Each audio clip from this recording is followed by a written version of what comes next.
अस्सलामुअलैकुम वरहमतुल्लाहि बरकातुहू। कैसे हो जी तुसी सब? उम्मीद है अपने घर तुसी ठीक ठाक होगे, खैर खरीयत नाल होगे।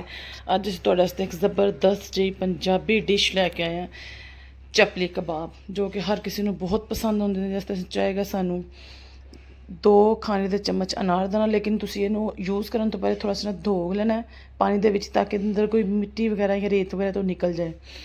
2 खाने दे चम्मच सुक्का धनिया साबत, अजवाइन आधा चाय का चम्मच, 4 तो 5 हरियां मिर्चां, 2 तो 3 इधर थोड़े जिस तरह तुहानूं मैं दस्सिया मोटे जवे आ रहे ने, 2 तो 3 जवे, 3 तो 4 कर लो जवे लहसन दे।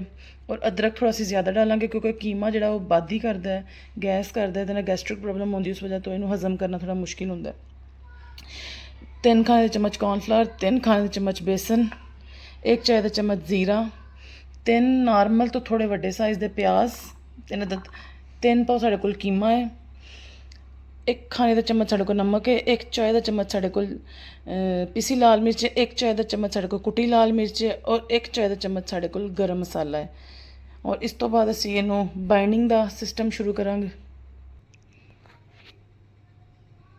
हाँ जी, हुण असीं अपना लवांगे चॉपर। चॉपर के अंदर असीं प्याज डालांगे सारे,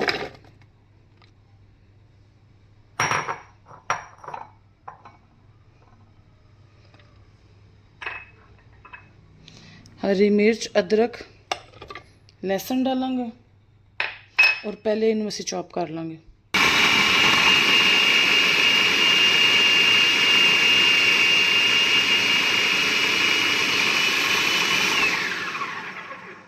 इनू असीं बहुत ज़्यादा चॉप नहीं करना, क्योंकि तुसीं चपली कबाब खांदे हो, तुहाडे मूँह दे अंदर प्याज आंदे ने, तुहानूं महसूस होंदा प्याज दा क्रंचीनेस। ए देखो जी, इस तरह तुसीं इनू रखना है, इस तो ज़्यादा बारीक नहीं करना, क्योंकि कीमे च होणगे। और 14 अगस्त मुक गई पर गलियां च बाजे नहीं मुक्के अजे तक। हुण असीं ऐड करांगे इहदे अंदर अपना कीमा।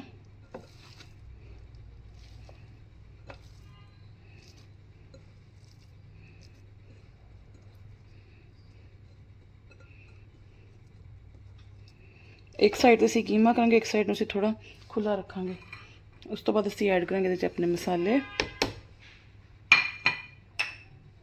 जीरा, सुक्का धनिया साबुत, अजवाइन, कॉर्नफ्लावर ते बेसन। और मैं अनारदाने नूं जरा धो लाँगी, क्योंकि मैं पहले उन्होंने नहीं सी धोया, वो फिर उन्हें पानी छोड़ देना सी। हुण असीं अपना चापर चला देंगे, इन्हूं अच्छी तरह से मिक्स करना है, इन्ना मिक्स करना है कि इन्ना मिक्स करना है कि एक जान हो जाए।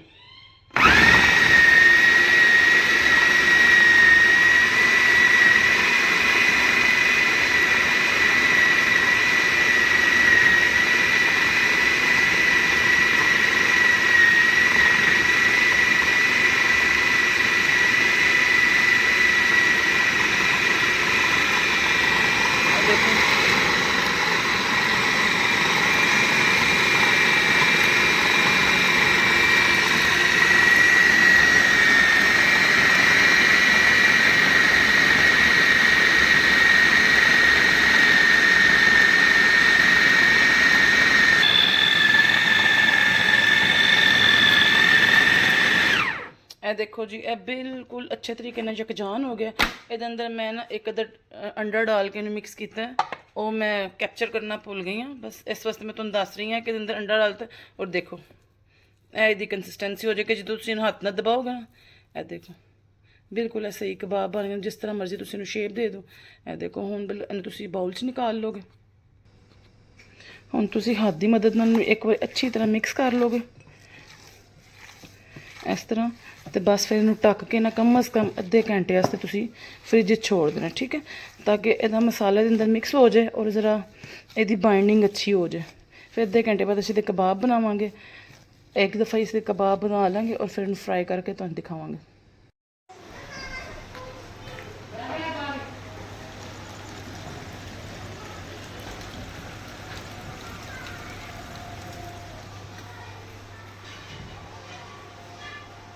हाँ जी, तो देखो अद्धा घंटा हो गया, हम साड़ा कीमा कितना अच्छा बाइंड हो गया, मतलब इस तरह कि मैं इंच कर रही हूँ, तो देखो सही का गोला बन रहा, और यही कंसिस्टेंसी सानू दी चाहिए। हुण इस पॉइंट असीं अंदर थोड़ी ना हरा धनिया तो थोड़ी ना टमाटर बारीक कट्टे ऐड करांगे। ਇਹਨੂੰ ਅੱਛੀ ਤਰ੍ਹਾਂ ਅਸੀਂ ਮਿਕਸ ਕਰਾਂਗੇ।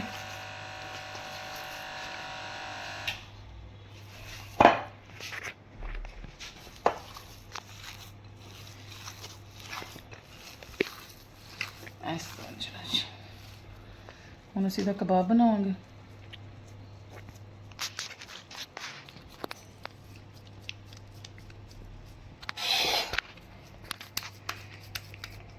ਇਹ ਕਬਾਬ ਤੁਹਾਡਾ ਸ਼ਰਿੰਕ ਨਹੀਂ ਹੋਏਗਾ, ਜਿੰਨਾ ਤੁਸੀਂ ਬਣਾਓਗੇ ਓਨਾ ਹੀ ਬਣੇਗਾ।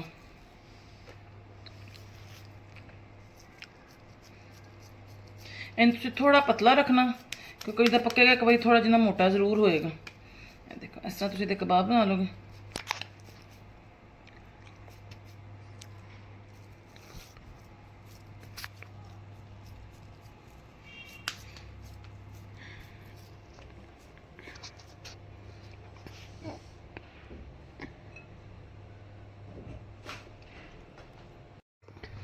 ਚਲੋ ਜੀ, ਤਵਾ ਹੁਣ ਅਸੀਂ ਚੈੱਕ ਕਰ ਲਾਂਗੇ। ਤਵੇ ਤੇ ਹੀਟ ਹੁਣ ਆਉਣ ਲੱਗ ਗਈ।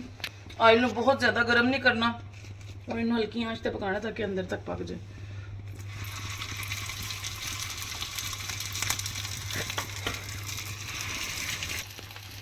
और ये पाकिस्तान दी गैस सानू सिलेंडर ते बनाने पे इन्हू साडा कैमरामैन छड्डदे बच्चे।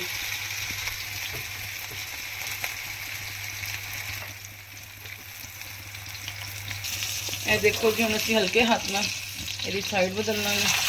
ये देखो कितना जबरदस्त साडे चपली कबाब का कलर और खुशबू नाल मेरे इर्द गिर्द वाले पागल हो जाते हैं। काश मैं तुहानू खुशबू संगवा सकती। इंज अलटते पलटते असीं तैयार कर लांगे। इस गल का सबूत है कि खुशबू सुनते ही बाहर आ गए ने बच्चे साडे। वेरी यम्मी खुशबू। ए देखो जी साडे चपली कबाब तैयार हो गए ने। हुण ए देखो जी ए फाइनल लुक है साडे चपली कबाबां दी। अगर तुहानू साडी रेसिपी पसंद आई लाइक करो, शेयर करो, सबसक्राइब करो। ਇਹ ਤੁਹਾਡਾ ਪਿਆਰ ਹੁੰਦਾ, ਤੁਹਾਡੀ ਮੁਹੱਬਤ ਹੁੰਦੀ ਜਿਹੜੀ ਸਾਨੂੰ ਮਜ਼ੀਦ ਕੋਸ਼ਿਸ਼ ਕਰਨ ਵਾਸਤੇ ਉਭਾਰਦੀ ਹੈ ਕਿ ਅਸੀਂ ਮਜ਼ੀਦ ਰੈਸਿਪੀਜ਼ ਬਣਾਈਏ। ਤੁਹਾਨੂੰ ਰੈਸਿਪੀ ਪਸੰਦ ਆਏ ਤਾਂ ਕਮੈਂਟ ਬਾਕਸ ਵਿੱਚ ਜ਼ਰੂਰ ਦੱਸਣਾ ਕਿ ਤੁਹਾਨੂੰ ਕੈਸੀ ਲੱਗੀ। ਹੁਣ ਅਸੀਂ ਤੁਹਾਡਾ ਟੈਸਟ ਕਰਕੇ ਦਿਖਾਵਾਂਗੇ ਕਿ ਕੈਸੀ ਹੈ। ਚਲੋ ਜੀ, ਜੱਜ ਸਾਹਿਬ ਆ ਗਏ ਨੇ ਹੁਣ ਰੈਸਿਪੀ ਨੂੰ ਜੱਜ ਕਰਨ। ਚਲੋ ਜੀ, ਟੇਸਟ ਕਰੋ।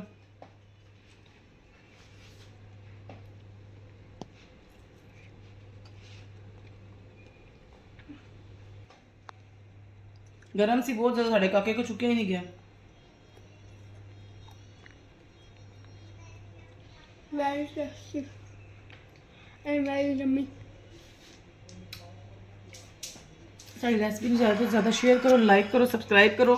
ये नाल असीं अपनी अज दी रेसिपी का अख्ताम करांगे। अस्सलाम वालेकुम रहमतुल्लाहि बरकातहू।